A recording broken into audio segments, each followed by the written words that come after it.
be bought. For example, there are private companies that generate these digital certificates. Or maybe some of you in your email system in your companies or in your newspapers have been told to install certificates. So sometimes when you receive a mail, I don't know if you sometimes see like a little what you call it, stamp on when you receive a mail. That's a certificate. And basically what it's trying to say is that the person who sent you that email is who he claims to be. So it's the same that happens in the PICOS machine. The CCS will check whether the PICOS machine has this certificate to see if it is who it claims to be.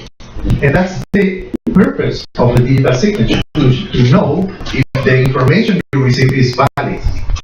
Now, COMELEC creates this certificate months ahead of the elections, and they are placed in every PICOS machine and in every canvassing system.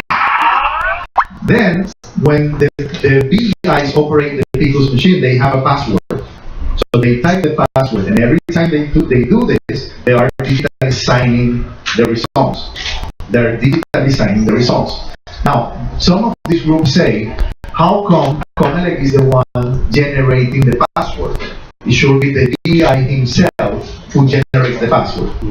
And I have no saying about that, because from the point of view of the system, it's the same. Who generates the certificate and who creates the password is all the same. There is no restriction, and Smartmatic has no saying on that.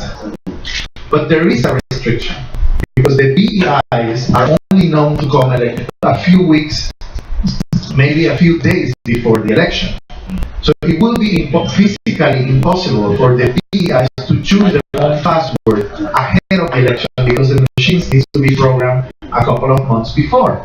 And that seems to be the biggest contention here, but they don't explain it that way. What they say is that the digital signatures have been removed, and it's not true. The digital signatures are there. I'll give you an example. When you receive your ATM card for the first time, right? It's some kind of a digital signature. You have the card, there is a band, and in the band, there is a certificate. You put it in the ATM, and the ATM wants to know if you are who you are. How do you do that? With the PIN. Now, who sends you the PIN? The bank.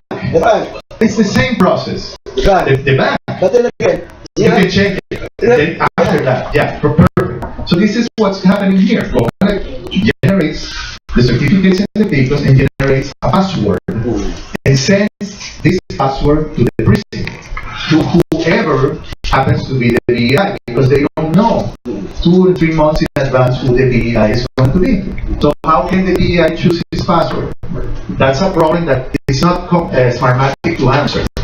What I'm saying is, it's a separate process to create the password and to create the certificates. And COMELEC can choose whomever they want, whether it's the OST or a private company, to generate this password and these certificates, and then later place them in the PICOS machine. But the PICOS machine will never be able to transmit to a canvassing system without the digital signature, and that's our guarantee. Okay, now let's go back to the first point. You said there are 2 safeguards. Yeah. 2 safeguards. One is the ballot itself, right? And the captured image, which is, I believe, stored in its memory card, the PICOS memory card. That's right. Now, question is, how could you protect the integrity of those ballots and the memory card itself, which can be easily changed? Have you ever changed one? Why do you say it's easily changed? Well, I always change my memory card in my cell phone, and I have always issued this challenge to the enemies of the automated elections. There are 2 cards in the system, in the PICOS machine. One card is the one who's erasing and storing everything that happens. It's continually storing information. At the end of the voting day, when the BEI closes, then the second card, the backup card, is sealed. It's like having a CD which you cannot erase anymore. Sealed by whom? By the PICOS machine, and this Right? So you have two memory cards. Now, all the information in the two cards has been digitally signed and it's encrypted. It has a password, 128-bit encryption, which is the same that you use every day to wire money. The whole financial structure of the entire plant runs on 128-bit encryption. Right. So billions and billions of dollars change hands every day using the same encryption that the Picos machine uses.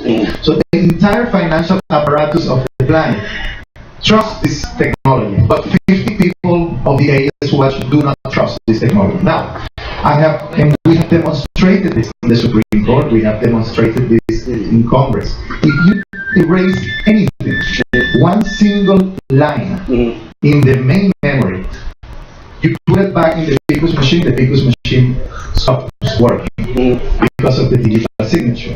And second, you have this backup that cannot be erased. And I have challenged them 100 times. Try to erase the data on this card. It cannot be erased. And they know it. No, I can bring you the card yourself. In fact, you can bring your own IT experts here and try to erase the information. in the card. I have issued this challenge before. one more point. That inscription, or what you call it, signature, is known to, aside from Smartmatic, does the BI No, we don't about it? know. We don't know. You don't know. No, we don't know, and the guys don't know. No. Now, who can say that it's the authentic one? If we do not know. That's why. Because Comelec creates, let me explain again the system. You generate, let's say, 82,000 certificates for each Picos machine. And to each certificate is going to be a password, also generated in metals. And then the CCS, which we have 1,700 of them, because of every municipality and province, knows in advance, okay, this is a certificate that will come from this Picos machine. If there is no match between those two, the transmission of the results won't happen. And we have also shown this to Congress, to the the suffrage committee, and this has been also part of the certification by the international certification body. So if this doesn't match, there is no transmission. That's the guarantee. It's like when you put your PIN in the ATM and you put the wrong PIN, you're not gonna get your money. It's the same security feature. Okay? Thank you, sir. Thank you, Kik. Sinama muna, may tatanong muna. Bago si Masyadong technical kasi pinag-usapan natin. Ito mga Pilipino, lahat expert. Walang papatalo. Diba may mga kabayan? Ito yung tatanong ko kaya sa may bago tayo mamaya siguro kay Sir Flores. Palagay ko yung kultura ng Pilipino ang dapat mabago, hindi nasin. Yes, Yung pag natalo, tumanggap ng pagkatalo, pag nanalo talaga. Una, isa pa, attorney. Palagi ko panahon na para i-challenge natin lahat ng kandidato at political party na maniwala muna sa masin bago kandidato. Huwag ng kandidato kung hindi maniniwala sa sistema. Kasi nagugulo ang bayan at madugo itong incoming election, presidential ito. Patayan ito, ubusan ng lahi at saka pera ito. Dahil lahat ay gusto magnakaw kung napwesto. Anyway, napagit ko lang na. Attorney, ano ang maganda? Di ba ikaw as election lawyer, di ba na para i-challenge na maniwala muna kayo sa sistema bago kayo mandato. Kung hindi, huwag na lang para hindi na tayo nagugulo. Ako, hindi ako magnanakaw pag napwesto. Well, tama si Arbe na si Michael na kailangan maniwala kayo. We should believe.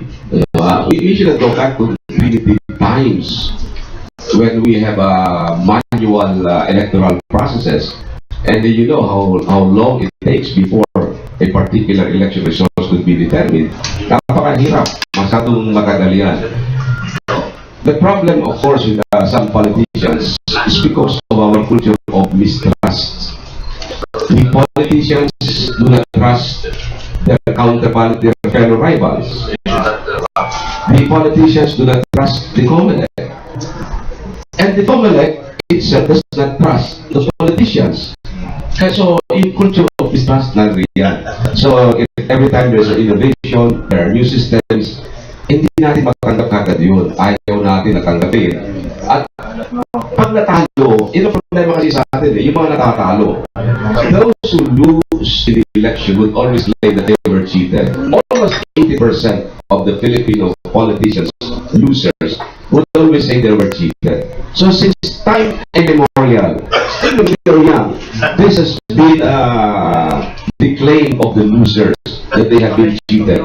So until now, kasi 80% claiming that they were cheated, so 80% of the Filipino people would doubt the results of the election. Kaya gano'n na nangyayari.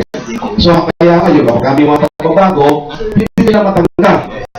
In the 2010 elections, or even in 2013 elections, some losers claimed that they were approached by some people who claimed to have knowledge in manipulating the results of the people.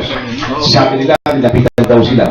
But if you ask them to name names, just to give us the phone numbers or contact numbers of these people, sasabihin nila, wala, we forgot, we don't know, we misplaced the information. Kaya yun ang problema. Kaya mga nakakalo kasi, sila ang sumisira sa ating electoral processes. Give automated election a chance. And we had the COMELEC has been doing this in the 2010 and 2013 elections. I have been challenging the IT experts. Prove to me, of all the about 35 or 40 million ballots cast in 2010 or 2013 elections, show me just one ballot of this more than 40 million ballots cast in 2010 or 2013. Show me just one ballot where the vote of A was counted by Picos for B. Isang balota lang. Marami tayong balota, 40 million ballots cast. And I asked them, show me one ballot that was cast for a particular candidate and yet Picos counted it in favor of the other candidate. No one could prove that. Walang po pwede makagawa. Nobody was ever able to present any ballot of that kind. What about the one in Nueva Ecija? These were all tampered with. Don't believe the Nueva Ecija results because the first place that was not authorized by the body, authorized by law to conduct a recount. Isang Nueva Ecija na yun. Tapos isa Tarlac, mga post-operation activities, yung mga walang shade, nilagyan ng shade to invalidate the ballots. And this also happened in manual election. Sa manual election, nakakawin ng balota, dadagdagan ng pangalan. Ngayon dito, dadagdagan ng shading. Additional shade should be made on a particular ballot before the election recount is undertaken. So, ano nangyayari? Nawawala yan. Precisely that's the beauty of an automated election. The moment a particular ballot is tampered with, you can always go to the picture images. Yun ang pupuntahan mo, yung picture image. And the picture image will tell you, mali yan. In the original ballot, only candidate A was shaded. When it was recounted, nagkaroon ng shade si B. So, of course, A will complain, no, that was my valid vote. So we go to the picture image. The picture image will show only A got a shade on his name and B did not have any. So yun ang kaputihan po nung sinasabi ko tuloy. I want to compliment the comment of Attorney Macanita. You talk about not a single Yeah, incidentally, I am not connected with Smartmatic. But there's also another, let's call it myth. There's the myth that the transmission can be hacked and then the results will be changed in the canvassing server.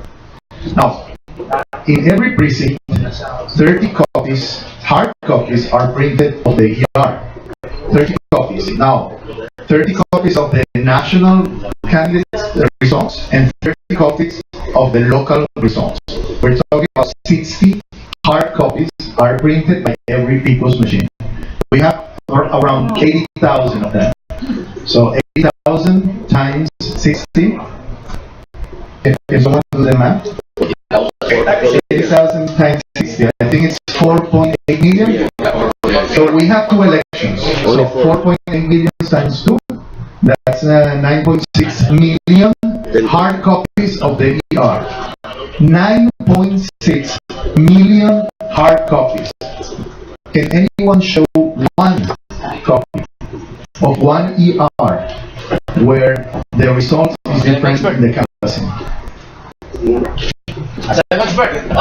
Not a single one of who can hide or manipulate 9.6 million copies of something in the whole country. So nobody has been able to say, okay, I have these results, but the canvassing server shows a different results. Has never happened. That's really That's the power of automated elections. That gives you complete auditability. Okay. unlike as a manual election where you can easily tamper the results. For instance, a voter got 1,000 votes. In words nakalagay ang original 1,000. It could easily be transferred with yung figure na 1, lalagay lang ganun. So it will become 4. And the word 1, to make it 4, yung forger will place the letter F before letter O. So meron siyang FO. Yung N will be made to appear as U. And the E, lalagyan ng konting ganun, magiging 4. Magiging 4,000. It's very, very easy. We have a lot of cases like that in the previous elections. Kaya we know what we're talking about when it comes to elections. Nag-text siya ito na si Dr. Jimenez, yung becoming in 10 minutes. May nakakit ang tayo natin. So, Archie, go ahead. Yes, we just want to be clarified on this issue regarding this map because there is a campaign by your detractors not to engage Smartmatic as the blacklisted. Now,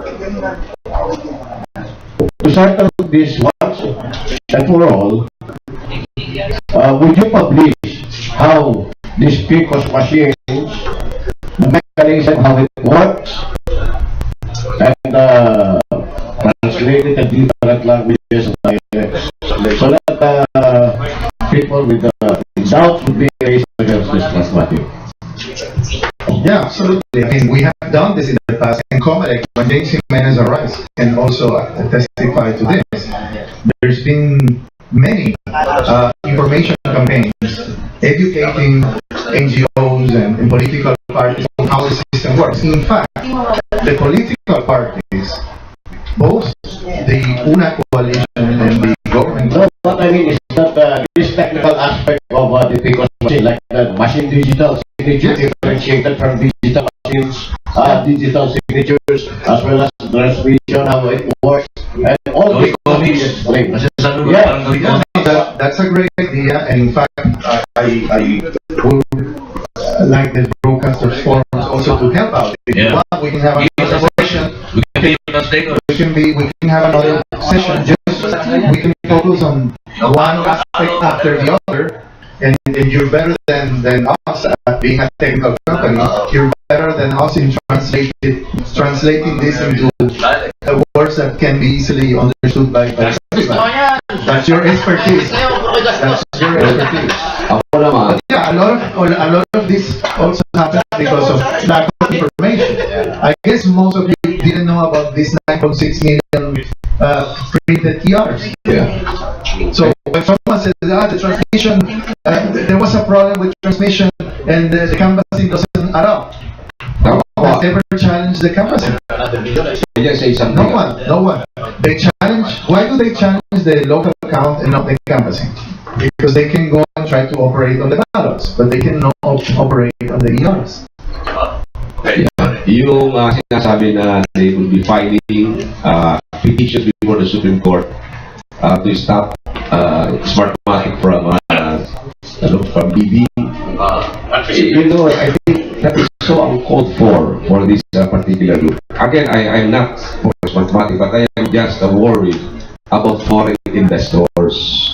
You might be scaring foreign investors in the Philippines because in the first place, all this Smartmatic and other companies were really TV. I think it's not yet time to question whether or not Smartmatic could be a party, could be one of those qualified to undertake the electoral process of our country. I think the best time is Comelec would really help smart market again in 2016. But not at this time. Dapat siguro hindi natin tinatakot ang mga investors. Let them file their bid and let them try their luck before they come elect. I am not for Smartmatic, I am not for PICOS, but I am for an automated election.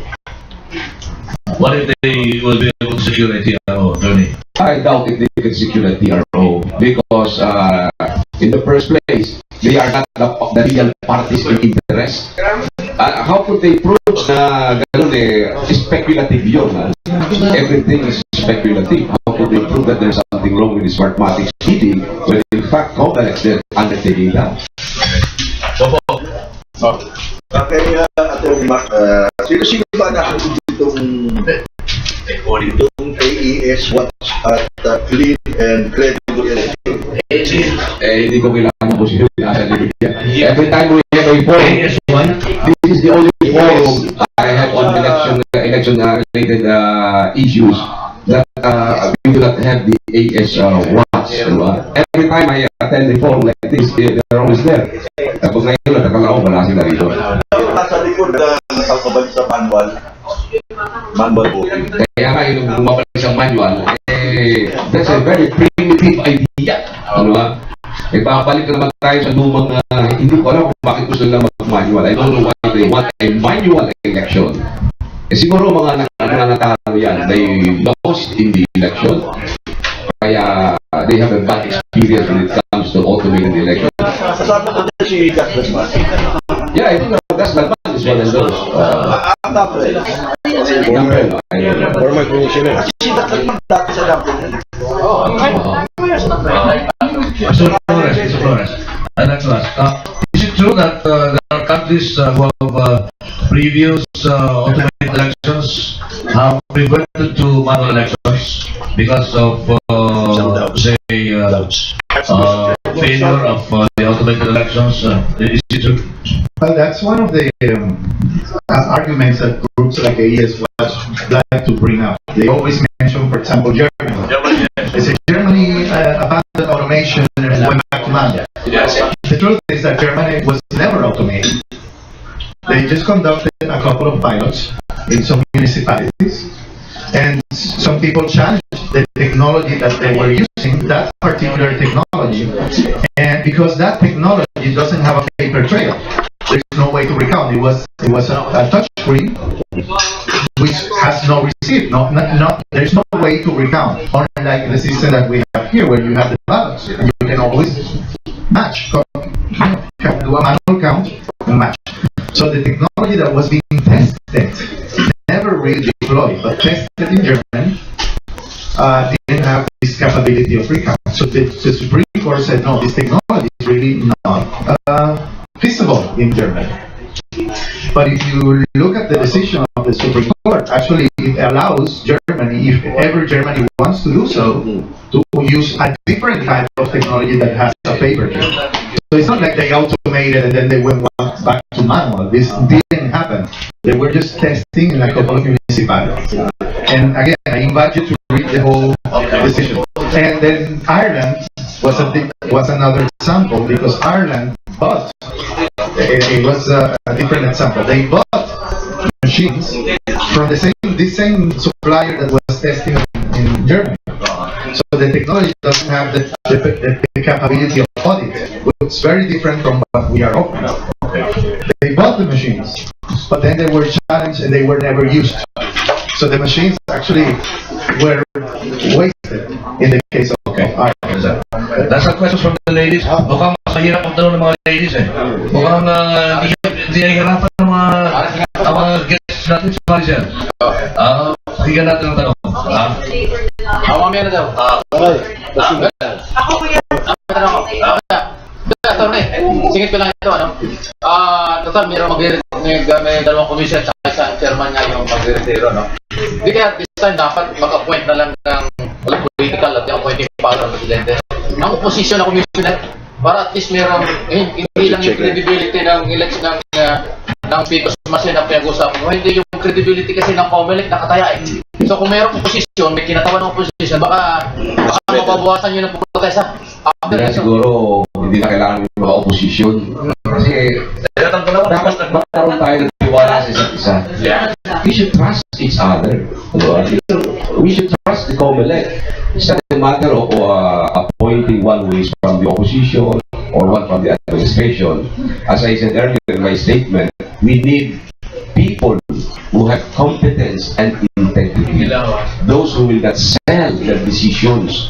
Those who will decide on the basis of the facts and the laws applicable. Hindi yung ibebenta mo yung decision, hindi yung magpapaportas ka kahit kanino. Ang problema sa COMELEC, maraming mga bagay na dapat pa silang linisin.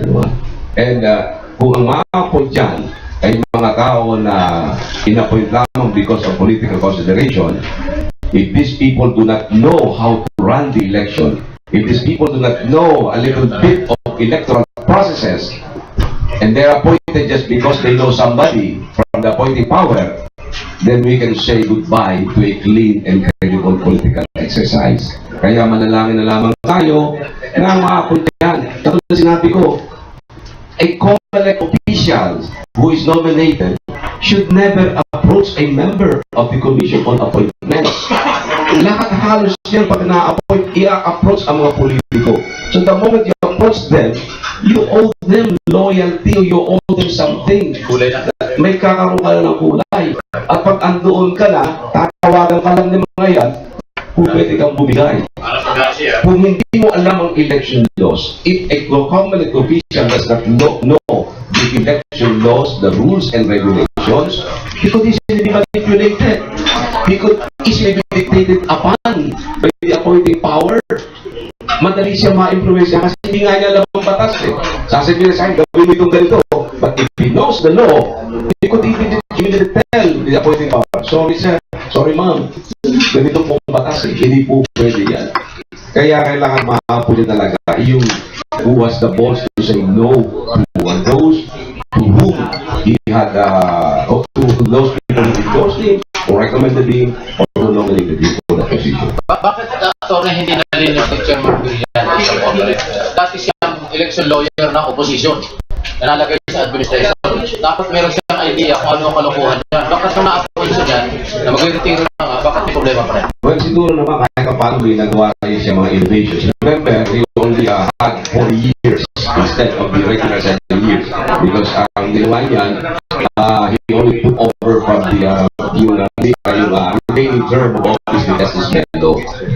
Kaya siguro, ako, I would say, Laila de Lima could be one of the best na dapat maging chairman ng Commission on Elections. Kasi si Laila talaga nga, she knows the election laws, the rules and regulations, and I'm sure na kaya niyang panindigan ang mga sasabihin niya. If you know the law, nobody could dictate upon you what to do. Because you know that you can easily tell no, that cannot be done because this is the law, these are the rules and regulations we have to follow. So, okay, si Laila. Okay. Laila po pwede yan. Sino ba? Siguro, mga... Karinta. Hindi ako pwede. Nung panahon pa ni President Arroyo, ito sa akin yan, even President Aquino, before the appointment of Chairman Brillantes, nag-usap na kami sa Malacanang. I told my President Aquino, sir, talagang I have no management knowledge. Hindi ako marunong mag-manage ng office, and I'm sure, I know I am not qualified. Hindi ako qualified. I know the laws, the rules and regulations, but I have never managed even a law office. I don't even have a law office to manage. Nag-iisa lang naman ako sa bahay ako ng opisina. Paano ako magkakaroon ng management experience? So, I'm not qualified to be a COMELEC chairman. For Senator. Yung misis mo lang. Yung misis mo minamaris mo. Kaya, yung misis mo kasama doon. O ikaw minamaris si misis. Good morning po kay Atty. Mac. Since pasensya na kung nasa loob na to. Attorney, kasi napansin natin lahat ng mga nagre-reklamo yung complaint doon sa election ay napakatagal ng desisyon. Usually, malapit na naman ang election. Ito po ba, pwede po bang mabago sa susunod na election? Meron po bang success pa? At pangalawa po, alam naman natin, Smartmatic, matindi ang ano niyan talaga. Yung sitwasyon na nandyan na talaga yan, mukhang hindi na maaalis yan. dahil nandyan na nga po. Ano po bang innovation ang ginawa? Yun lang po yun. Well, una-una, yung mga election protest, sabi noong 2010, 2007 or 2009, we already requested the Supreme Court na mabago yung mga rules and regulations. And as a matter of fact, in-appoint nga kami ng member ng Revision Committee ng Supreme Court. May mga pagbabagong ginawa na dapat talaga in 6 months time dapat ma-resolve yan. So siguro dapat ulitin lamang natin sa Comelec at sa Supreme Court na maraming mga judges na ginakasunod yan. But even the House Electoral Tribunal could not come up with an immediate resolution ng kailang mga kaso. Matagal na yung mga kaso yan. Okay, 2 years na. There's still a lot of pending electoral protest before the House Electoral Tribunal. So I think it's an issue of leadership of the Electoral Tribunal. Nakatulad naman na sa smart market, sinasabi mo ng mga innovations, well, at least ngayon mabilis na malaman ng results. And even in the election protest, you don't worry if you lose all the physical ballots. Nung una, sa manual election, nakakita naman nyo kung paano bantayan ang mga balota. Nilalagyan ng kadena yan. Yung mga ballot boxes, just like they are like tanks. Parang mga tangke yan na talagang binabantayan yan. Nasa bakal yan na ginawa mga ballot boxes. Ngayon, even if all these ballots are lost, the losers need not worry. Because if the ballots are lost, you can always go to the picture images. You can file a protest on the basis of the picture images. Yun ang kabutihan doon. Ano? Kaya nga sa ngayon ang sinasabi lang na mahirap yung automated. Hindi po, natatakot lang yung mga tao, yung mga politicians, lalo-lalo na yung mga talunan. Mabilis malaman. Very fast to know and determine the results of the election. Thank you. Sabi ni Chairman Rumayna, Brillantes over the radio, there are still 2,000 pending cases already for overspending in body senators, overspend governors, and saka mayors.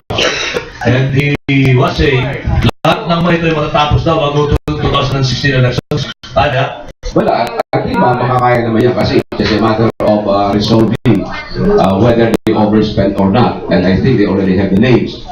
And you know, if you were found by the Comelec to have overspent, that is the end of your political career. Because once the Comelec found in an action or in a protest that you overspent, that goes for a disqualification from holding public office or disqualification from running for any public office.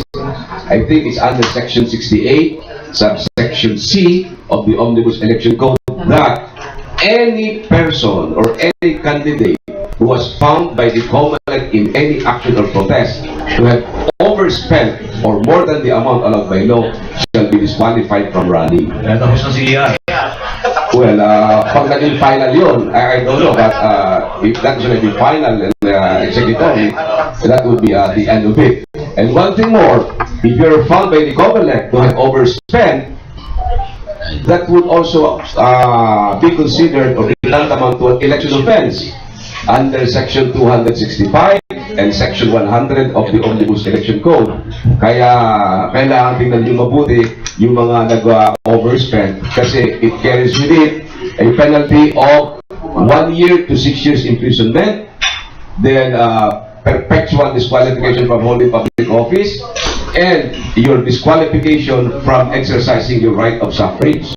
Mawawalan ka ng karapatang bumoto, mawawalan ka ng karapatang manupunan sa gobyerno, at mabibilanggo ka ng 1 year to 6 years. Okay. Kaya yun ang problema. Questions kay Mr. Flores. Alam nyo, bibigyan natin pag-ilap ito eh. Samantalay ninyo. May gusto lang, just like to be clarified with this news item. The discovery of a so-called coastal ports, which is the secret backdoor. Allegedly, the PCOS machine can be manipulated. Would you explain what is coastal ports for? That was found. Again, this is like the notion of the digital signatures, or the notion that you can erase the data, or the notion that you can hack the system, or that there is a console code. We have constantly proven this to Congress, to the Supreme Court. And again, I always place a challenge. I said, let's go to Congress. Here's the PICOS machine. Hack it. Why don't you hack it? Why don't you prove to everybody here that you can manipulate the results, that you can change the results? Why don't you put your money where your mouth is? It's publicity stunts. Why don't they take the challenge? I've given them the CF card, the worm device, and say, erase it, bro. They said, there's no worm device. Smartmatic is violating the requirements. I said, okay, prove it. Here's the card. You erase it and prove that it can be erased. Here's a PICOS machine. Hack it. Show that it can be done. So, beyond speculations, you have to substantiate your claims, no? That sounds logical, I think. By the way, And I think, because you're reporters, and of course you report what this person said, but I think you should dig a little bit deeper about the reasons. Why is this person saying this? What could be their interest? Also, follow the money. Who is funding this? I mean, having people on the streets, having events, having demonstrations, filing cases, hiring lawyers, this costs a lot of money. yes, well, Have you ever asked these people where they get their money? Who is funding this campaign? Who benefits from this campaign? Who benefits from discrediting the automated election? Who benefits from blacklisting Smartmatic? I think those are interesting questions that you could ask. Or publicity. You're right. well, why is it? Just a follow-up about the Dominion case. I am afraid that with your statement, Mr. Flores, I'm afraid that they might also suspect me. They might be asking, where does Atty. Macalital get all the money? To defend the PICOS machine. Hello, I just want to assure you, ladies and gentlemen, I am not connected with the boss or Smartmatic. I am just making a statement as an objective election lawyer. Yun ho lang ang sabi ko sa inyo. Hindi ako nagpapagamit kahit kanino. Hindi ko naman kailangan ng pera nila. I've been rejecting a lot of election cases. That's why I don't need the money of Smartmatic. Ay baka naman sasabi ng iba, siguro binabayaran ng Smartmatic niya, kaya yan nagdidepend ng people. I'm not defending the PICOS, I'm not defending Smartmatic. I am just defending the automated election system of our country. How about the Dominion case? There are contentions that the Smartmatic does not own all of the softwares being used in the PICOS machines. Who from you has a Samsung phone? Samsung. Who has a Samsung phone? How many? Is it Android? Android? Yeah, Android, right? Do you know that Samsung pays $10 of every phone they sell to Microsoft? $10? $10 US dollars. Okay. Would you say, for example, that Apple is not the owner of the iPhone? Will anyone say that? No? Well, everybody knows that Foxconn, a Chinese company, manufactures the iPhone. But nobody has ever said, Apple, you don't own the iPhone. Nobody says, you're not going to return your Samsung phone after I just told you that they paid $10 for licenses to Microsoft. Licensing is the standard of the IT industries nowadays.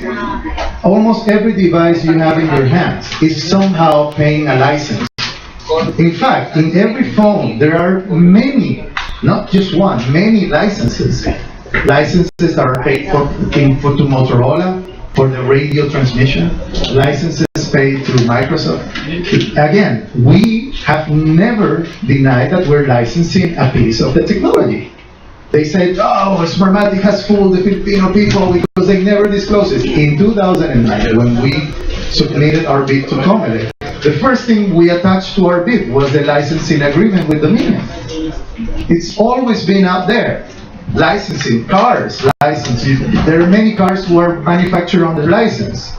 I mean, this is a standard thing that happens in the IT industry, but these people try to paint this in a black light, in a dark shadow, because again, they have other interests.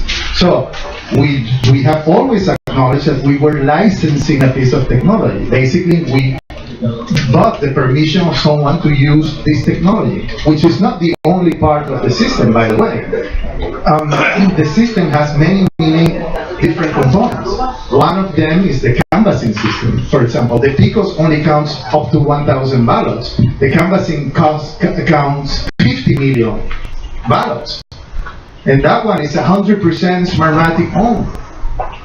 But they don't focus on that. They only focus on the negative. So that's the truth. We have never denied that we are licensing a piece of a technology. Mr. Flores, during the last election, how many days have gone by before the first set of winning senators have been proclaimed? Wow. I think it was like 4 or 5 days. 4 or 5 days we confirmed that, Mr. Mac. And how many days have gone by before the last winning senator been proclaimed? I think it was like 3 days after that. 1 week lang. 1 week. Now, 3 days after the first proclamation.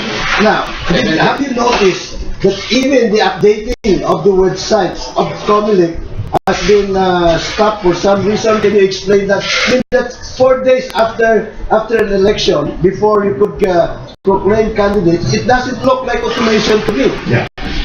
Let me explain something. The PICOS transmit where there is a signal. Right? If there is no signal, you cannot transmit. If there's no signal, I think there's let me speak. When your phone doesn't work, who do you blame? The telco or your phone? When you don't get a signal. But my question to you is... Okay, let me finish. Sir. Let me finish, sir. Okay, so it's a reality that not all voting centers have connectivity. In fact, when the telcos were inquired a couple of months ago in Congress, they acknowledged that maybe there is signal outside the room of the school, but not that they were suggesting that the PICOS is brought outside for transmission. Now, countries like India, where they use voting machines, or Brazil until recently, where they use voting machines, or the US, or Belgium, they do not transmit data. They always move the memories to a centralized location for download. They will never even consider transmission. These 4 countries that I just mentioned, okay? Until recent, Brazil is now starting to transmit, but before it was by moving the memories. Okay, so we know that about only 70 to 75% of the voting centers have coverage. And this is a reality. Now, you could try to place antennas, satellites, for example, and other transmission, but that's going to cost money. So, from day one, Comelec always knew that they have to do a combination of transmission where it's possible and taking the memories down to the municipal canvassing center when transmission is not possible. And of course, when that happens, there's going to be delays in the canvassing. I mean, it's something that doesn't depend on the PIC. In fact, it will happen to any other competitor of ours, or any other technology, or it will happen even to your phones. If there's no signal, I believe you have a plan B for that. Yeah, bringing the memory to the municipality. What about the BCAT or something? Yeah, vegans.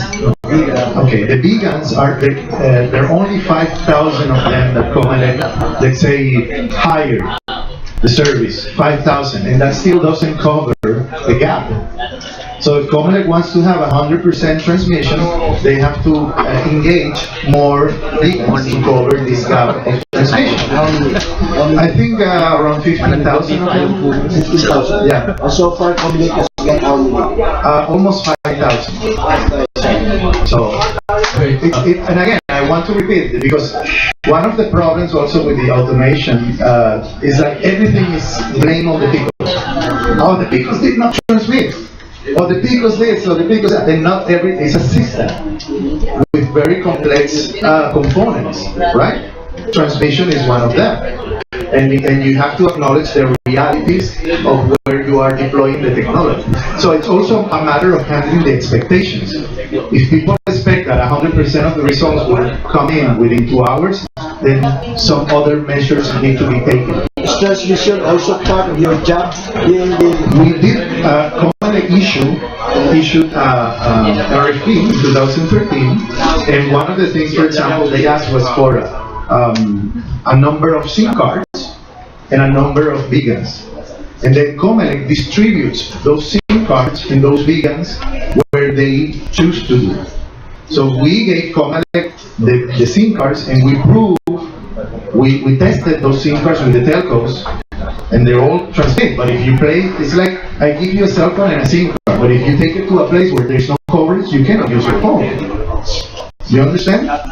So that's the same thing. We work with all the telcos. We create what is called a virtual private network, a VPN, meaning that SIM card does not transmit over the regular internet. It's actually a private network built with all the telcos together, and the Picos machine will transmit only to that particular private network, not to the open internet. Now, again, if you bring that SIM card to a place where there's no coverage, you cannot transmit. It's as simple as that. Okay, Mr. Flores, one other issue against the smart market is, up to now you're still not ISO certified. Is that true? No, that's also, and this is one of the rehashes that they've been using for the last 5 years. When we bid in 2009, we submitted, we have always worked with a subsidiary of ours in Taiwan called Jartec. At the moment of the bid in 2009, we also submitted to Comelec the purchase document of 51% of Jartec. And we brought the ISO certification of Jartec together with our bid. So everything was proven to Comelec. Comelec did the due diligence of checking whether or not we really own 51% of the company, and they also checked whether the ISO certificate was original or not. This was proven in 2009, and was also part of the cases that they filed at the Supreme Court. We have the chairman of the Comelec, Director James Menes of the Commission on Elections, spokesperson. Perhaps yung mga question kanina na siya dapat nasasagot, itanong nyo na. Babati ko muna, direct. At sa lahat po, pasensya na, sorry talaga sa pagkita. On the late James Jimenez. Bagong hair na naman. Habang may buhat pa, dapat paglaruan din. Smartmatic ba ginamit niya? Hindi Smartmatic ang ginamit niya, pantay-pantay. Can we have an assurance, Director, that fully automated tayo pagdating ng 2016? Dito sa mga alam mo na, kontroversiya, bruha, on Smartmatic, mamatinya pa natin at kung fully automated tayo. Yes, sir. Sinisigurado ko ng Comelec na hindi na nakakawasan yung automation. No, isang mahalagang bagay na minsan nalilimutan ng mga tao, minsan inisip nila na pwede pa tayong umatras. Sa ganang amin po sa Comelec, talagang una-una na, sa batas yan. Pangalawa, yung benepisyo ng automation, hindi mo basta-basta pwede iwaksin. Hindi lang kasi oras ang pinag-uusapan dyan. Yun yung nagiging pagkaka-frame ng diskusyon ng mga ibang tao na bakit tayo mag-automation? Parang ilang oras lang naman ang masasave mo. Hindi lang po oras ang punto ng automation. Ang punto talaga ng automation ay yung pag-minimize ng human intervention na siyang ugat ng fraud at vulnerability ng ating election system. Okay. Gentlemen, samantala yun na. Dito na si Director. Direct, isa lang muna sa akin, bago si Chairman. Okay na ba sa inyo kung si Atty. Mac ang susunod ng Chairman ng Comelec? Okay. Kumatanong? Oo, sir. Ano ang problema yan, sir? Ang problema Parang lang tumawag sa ilong Hindi, ang problema lang ata dyan, si Atty. Mac ata may ayaw. Pero ako, kung pag-uusapan din lang yung yung sa tingin natin competence, capability, wala naman sigurong magdadalawang isip na sabihin na kay Atty. Mac na last year.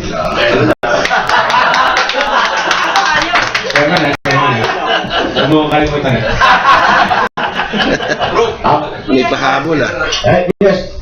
Gusto lang namin malinawan dahil ito, kumakalat na ito eh. Oh, Areklado na raw ang Smartmatic at hindi na kailangan ng bidding. Sila na ang Ayon sa Janio. gagamot. Tawag dito. gagawa mo na. Ano ba? Sila na ang magpo-provide ng dito sa 2016 election. Ang PBD pa tayo sa kanila. Hindi po totoo yan. Ito no, para lang ma-settle natin yan. Unang-una, kailangan natin gamitin yung 82,000 machines na nasa atin na. Okay? To the extent na sa Smartmatic namin binili yun, yes, may participation talaga.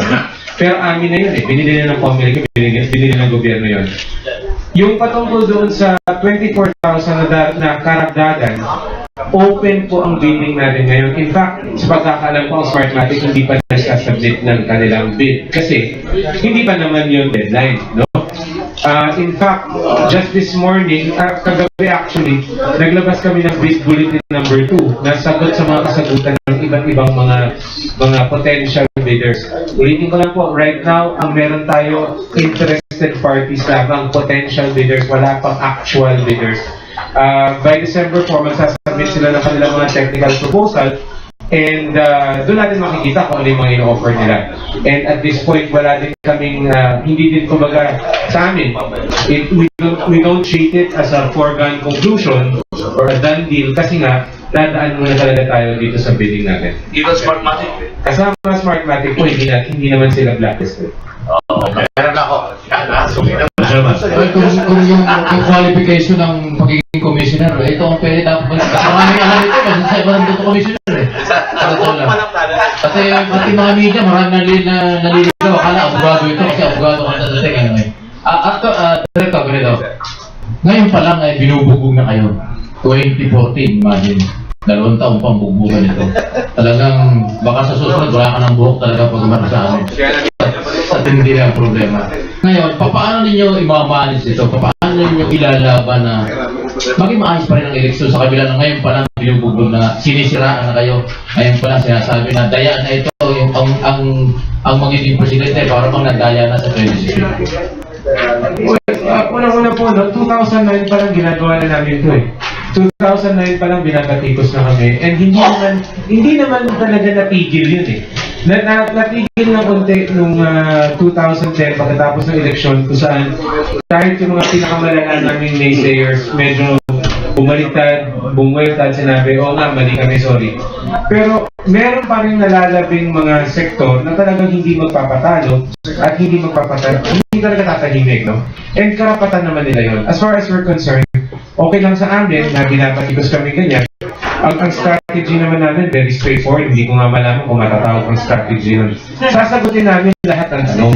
Yun lang naman yan eh. No? Sa tingin namin, ang pinakamalinaw at pinakadirektang daan forward, the way forward, is really to be as transparent as we can. You know, to be as transparent as we can manage. To make the process as open to everyone as possible. Kaya nga, kahit yung aming end-to-end testing sa darating na December, kahit na usually yung mga end-to-end testing nila yan, internal yan doon sa procuring agency. Kasi technical masyado, but even then, bubuksan po namin yan sa publiko. Para makita ng publiko kung ano yung mga on-offer. Para kung makita nila na may supply yung mga iba, hindi alam nila, makaka-watch out sila no? kung yun ang gagamitin. But ultimately, ang strategy lang po, transparency and openness. More or less, Director, ilang million ang voters na natin pagdating ng presidential election? 6 million. Paano yung 9,000 na parang registration? Yung dati po ang report natin sa inyo, 9 million yung walang biometrics. Ngayon, 6 million na lang. So, unti-unti namang nababawasan. hindi natin ini-expect na yung buong 9 million magsisiro out yun kasi meron doon mga patay na. So obviously hindi na sila babalik. But definitely, we're getting very close. I-bastion daw wala sinabi yung tanong ni Mike, ano, yung tungkol sa paano ma-assure tao ng maayos na halalan. Again, napakahalaga na magiging katukulan ng role na magiging chairman ng Congress. Kapag ka naapon dyan, eh talagang hindi marunong, eh walang mangyayari. Pero pagka ang tao ay naniniwala na talagang kaya niya gampanan, magiging confident ang mga taong bayan sa atin. Kaya sa mananawagan tayo sa ating Pangulo, na sana naman i-appoint natin mga community officials, yung talagang may nalalaman at may katapatan sa kapulutan. Sa pala tungkol sa voters ID, mababagin ko lang. Yung voters ID, yung ano tawag doon, yung... Yes sir, voters ID. Tama. Biometric. Biometric ID. Have faith, maniwala kayo darating yan. Kasi yung ating dumating after 10 years. Dumating 2013, nagpagawa ko ng 2003, dumating 2013. So have faith, darating yan. Okay? 2010? Ako na ba? Dapat, dumating na sila? After how many years? Deliver sa bahay? Ako 10 years. After 10 years dumating. Last two questions, gentlemen and ladies. Popo. Hindi, tanong mo, bakit niya ako matagal? Basta pag nag-check kasi sa computer, nakalagay doon in transit. So it took 10 years from PIA kung saan kami nagpagawa to Makati. 10 years in transit. Yung aking voters ID. Okay? Popo, last two questions, gentlemen. Itong leading Christian Sir. Si BBBI, minsan ay nagpahayag ng kanyang reservasyon dito sa Picos. Itong Picos. Ano masasabi niya? Kasi nanalo siya noong 2010. Picos pa silang ginamit eh. Tapos nagpapahayag siya ng reservasyon. Binit talaga. Actually, yun na yung medyo, yung medyo talagang magtataka ka, no? Kasi marami sa mga dumadagdag sa boses nila laban sa Picos, eh yung mga nanalo din eh. Sabi nga natin, huwag natin kakalimutan na yung lahat ng nasa Kongreso ngayon, lahat ng senador, lahat ng congressman, 100% nanalo po yan sa eleksyon kung saan Picos ang ginamit, no? So, but having said that, in terms of a presidential candidate expressing concern about yung makina natin, please remember na kahit naman yung nanalo nung 2010 elections, nag-express din sila ng worry tungkol sa Picos machine. In fact, mas vigorous pa yung kanilang conviction noon. Pero again, napatunayan naman natin. Ano lang po yan mauwi lang yan sa kaya ba ng COMELEC panindigan yung direksyon na sinet niya, or magpapabali tayo sa ganun salita. Ang punto po natin ganito, nasubukan na natin yung AES, very transparent yung proseso na sinusunod natin, marami tayong safeguards na nakakasa. Sa tingin natin, ano man yung pangamba ng mga tao, pangamba po yun, inaamin natin, meron silang ganun, ina-acknowledge natin. Pero hindi ibig sabihin, dahilan yun para wag nang gamitin yung automated elections. Last question. Last Ligoy. Si Ligoy. Two question. Sige, go. Kay Mr. Flores. Sino po ang nagbabayad nung ano? English. Hindi, tagal na dito eh.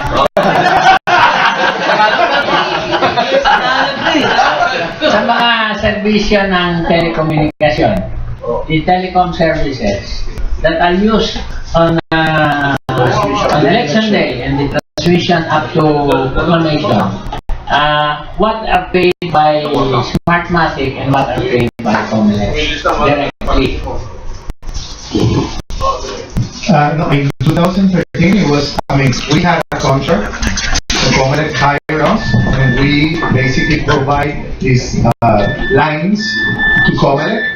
We test the lines, we create this private network with all the telcos, we test it in the warehouse, make sure that all the SIM cards are transmitted, all the modems work, all the vegans work, and then we give it to Comelec, and Comelec is the one who decides where to distribute and place those antennas and those SIM cards and those mobiles. But you pay for the service. Yes, and we set up. You Yeah. pay We pay all these groups of telcos. We work together with them to integrate. Let me explain. The telcos today, there's something called, it's a technical term called Meet Me Room. This Meet Me Room allows for interconnection with all the telcos. This doesn't exist only on election day. So we set this up. We set the servers. We work with them to create this private network, which is a unique, let's say, internet address, which is not available. Let's say if you put your SIM card in the modem of the people's machine, you cannot transmit the result. It has to be this specific SIM card, which is programmed to work only with this private network. So again, we create all this, we test all this, and then we pass it to Comelec, because Comelec has a network of logistic companies, and Comelec decides where they're going to place all these tools for transmission. Second question, to Mr. James Jimenez. Yes, sir. And if Attorney Macalintay would like to comment. Siguro po, itong mga nanalo na. At sila po yung nanalo dahil binilang yung boto nila ng people. Baka nagbayad sila. Yung bayad doesn't only mean cheating, no? It can mean defending. Even, wala kang dinaya, wala kang dinagdag sa iyo. Nagbayad ka lang para i-depensa yung what really belongs to you. Okay. Ngayon, doon po sa manual, halimbawa, meron kayong kausap na kontratista mandaraya sa regional level. Siyempre, magbibigay kayo ng pera. Pwede ka lang pumunta sa ilalim, sa city or sa province, meron kayong kausap, bayaran nyo para i-counter-check yung kausap nyong kontratista sa regional level. Ngayon, hindi ko naiintindihan yung PICOS masyado, pero what I would feel is that yung mga nagbayad sa PICOS noon, whether or not they understand kung kayang dayain o hindi, hindi sila marunong paano i-counter-check yung, diba, may kausap sila. Ano yung sa PICOS kasi, doon sa manual, maliwanag region, province, city. Doon sa PICOS, maaaring yung kausap nyo nasa ibang bansa o nandito, they just claim na kaya nila ito, etc. No? So maybe that is why they don't want the PICOS anymore. That's why they want manual. Can you comment on that, including Well, siguro po, no, on first principles, sino ba nagsabi sa kanila magbayad? Di ba? It's an election. You're supposed to win on your own merit. The minute you pay anyone anything, for any reason, ikaw mismo guilty ka of subverting the elections. Ikaw mismo criminal. So I mean, what are we talking about? Are we saying na kawawa naman sila kasi nagbayad sila tapos ngayon nagbubulit sila? Kung nagbayad sila, dapat talagang hindi sila nanalo. Ang problema po ganito, yung PICOS, marami na kaming instances na nasaba, no, ng mga tao na kumausap sa kung kani-kaninong mga conman na nagsasabi, ako marunong ako mag-ayos ng PICOS. Nung makita mo, buong buhay pala niya, hindi siya lumabas doon sa probinsya niya. So paano siya magkakaroon ng kausap o paano siya magkakaroon ng expertise ni hindi alam kung ano ang ibig sabihin ng DOS. So I mean, the point is, if you're talking to people who are desperate to win and desperate enough to give money, you can sell them practically anything. And yan po ang ginagamit na paraan ng maraming manggagancho para kumita sa eleksyon. Pero wala pong kinalaman yung gamit ng PICOS dyan. Ngayon, are we going to say now na pag gumamit tayo ng PICOS, binibigyan natin ng negosyo yung mga yan? Posible mo nga sabihin kasi nga, gumamit ka ng isang makina na hindi naiintindihan ng maraming ng ilang politiko at gusto nilang magkaroon ng edge, gusto nilang magkaroon ng lock. So, tama, gumawa ka nga ng negosyo. Pero, ang sagot ba dyan ay bumalik tayo doon sa isang sistema na alam natin na pwede talaga ma-impluensyahan ng pera? Siyempre hindi. So, yun lang po ang position namin dyan. Every new system that comes along carries with it its own set of challenges. But bottom line, we have to be more demanding in terms of the integrity of the people who are asking for our votes. It's not right to say na just because nag-spend sila ng ganyan, na nagkaroon ng possibility ngayon na maloko sila, na hindi na tayo magpipikos. Kasi nga, hindi nila naiintindihan. Hindi po tama yung ganun. Dapat, ang tingnan natin, paano natin ma-defend yung integrity ng boto, which is what we do with the AES. Okay? I'm not saying the PICOS specifically, I'm saying the automated election system as a mode of conducting elections. Napoprotektahan natin yun. Kung merong madi-disadvantage kasi nawala ang pera nila dahil doon, sorry sila. They should never have tried to buy the elections anyway. Paano ba ang ginagawa ng sindikato sa election? How do they operate? Ito, sasabihin ko sa inyo. Ako halimbawa, ako ang sindikato. I will approach candidate A. Candidate A, I can give you 10,000 votes. Bigyan mo ako ng 10 million, I assure you 10,000 votes. So ito si candidate A, very gullible, he wants to win, he gives me 10 million pesos.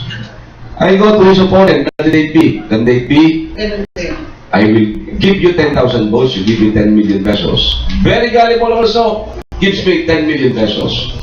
So what do? I deposit the 20 million in the bank.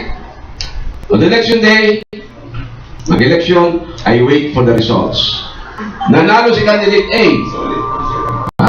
I go to candidate B. Candidate B, I'm sorry. Hindi natin nagawa. I am returning the 10 million pesos. But you know, I also spent about 1 million. Can you give me just 1 million out of the 10 million? Siyempre si candidate B, tuwa na siya. So sorry. So binigay sa akin 1 million. May 1 million na ako. I go to candidate A. Candidate A, you see, I need something for you. So I have the 10 million. I now have 11 million pesos. Manado naman dyan. Baka may bonus tayo para sa mga bata. Gives me another 2 million. I have 13 million. Ganyan ho kadali ang sindikato dyan. Now, why do you say? Bakit sinasabi mo? Bakit yung nanalo nagreklamo? Because even the victors who were victimized by this syndicate doubts their victory. Natatakot na hindi nila, they are not sure whether they really won the election or was it because of this promise of the syndicate that he would give him 10,000 votes. Kaya yun siguro, kaya nagdadoubt sila. Sinasabi mo, Ligoy, kasi pati sila, they are not sure now whether they win or they lose in the election because they have been victimized by the syndicate. The only one who can claim that he really lost was this gullible guy na natalo who even gave another 1 million pesos doon sa sindikato. Yun ho ang problema dyan kasi lahat gusto manalo. Whether it is automated, whether it's manual, yan po ang bandyan. Okay. Gentlemen and ladies, participants lang, mula kayo sa Flores muna. Yeah, I just want to also raise attention to these claims. Some cases where there's a recount, and then they say a candidate for mayor was cheated. And I wonder why didn't all the other positions were cheated as well? Why someone will hack the PICOS machine and just change the result for a mayor and not change it for senators or for governors, etc.? Isn't it suspicious that just one candidate, the ballots were operated after the election and the ballot images in the PICOS show that? I mean, why will someone goes to the trouble of hacking all this 128-bit encryption and the digital signature and all that, and just change the results for one candidate, let's say a senator who was running in 20s in the polls or something like that? I mean, I think it's very suspicious. Right? If you have the ability to hack the system, why don't you hack all the results? That's just a comment. All right. Thank you. Thank you, Mr. Flores. Party shot muna kay Director James. Incoming Commissioner. Incoming Commissioner. Mas magaling ka sa Commissioner. Una-una po, no? Again, humingi ako ng paumanhin, sobrang late po. Pero, Bilang ka pa naman eh, bilang ka pa naman. maraming salamat po. Of course, the incoming chairman also of the Comelec. So, maraming salamat sa inyo. Yung nga sinasabi kanina na yung to manipulate the results, ano? Totoo yun, ha? If you will manipulate the results, halimbawa, somebody approached you. Halimbawa, 5 senatorial candidates, they would say na they could manipulate the results for 5 senatorial candidates. Here comes candidate also for governor, candidate for mayor, candidate for councilors. Can you just imagine kung paano gagawin na they will manipulate 5 senatorial candidates, 1 for governor, 1 for mayor, gano'n. Kaya very impossible yan. Maniwala po tayo sa sistema, maniwala tayo sa Comelec, yun ho ang kailangan natin sa dating araw. Salamat. Bilang partnership, pwede ko na bagitin, di ba kandidato kami ng nakarang election? We were accredited by the Comelec, and during the drawing of lots, we were number 6. Kaya sabi na kayo pag-unas na tabi ko, lakay panalo ka na. Just to prove to you na dami nagkalat na mga heteron right after the selection. May lumapit sa akin, lakay, hindi ka masigurado. Tutulungan kita, ayusin natin ang Comelec. At ayusin natin ang Comelec, hindi ka pa manalo, sabi sa akin. Anyway, with that, gentlemen and ladies, we'd like to thank you for participating in our forum this morning. Thank you, Director James. Thank you, Mr. Flores. So nice to have you here. And of course, Attorney Robbie Mac. Salamat po sa inyong partisipasyon. Kung di Comelec, senador. Senador nga. Yes. Wala. Ang kita, dahil mo ginagawa sa buhay.